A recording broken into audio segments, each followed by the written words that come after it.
Finora il confronto in Consiglio regionale è stato molto acceso, ma anche su alcuni aspetti ha trovato anche dei punti di incontro. Penso alla ridiscussione, alla riscrittura dell'azienda zero, con la salvaguardia per esempio dei servizi sociosanitari in sede territoriale, in modo tale da essere più vicini alle persone.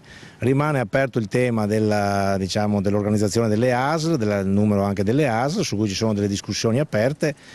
Noi pensiamo che anche su questo punto va trovata una soluzione condivisa. Un nuovo appello a non fermare il cammino della riforma della sanità veneta arriva dal senatore PD Giorgio Santini, che salomonicamente si rivolge sia alla maggioranza che all'opposizione, invitando tutti ad abbandonare la logica del muro contro muro e trovare un accordo, come già fatto in passato su altri aspetti della riforma. Secondo l'esponente democratico, proseguire con l'ostruzionismo da una parte e con prove muscolari dall'altra non porterebbe a nulla di buono. Sull'azienda zero si è trovato un equilibrio, ricorda, si può fare lo stesso con il numero delle ULS. Se c'è appunto ancora qualche difficoltà bisogna discutere di più, bisogna trovare una sintesi, perché sicuramente vanno contemperate le esigenze della giunta regionale che aveva un suo progetto, ma anche le richieste che sono state fatte dal Consiglio regionale, dai vari gruppi. In particolare c'è il tema del rapporto col territorio ed è un punto sul quale bisogna trovare delle soluzioni condivise.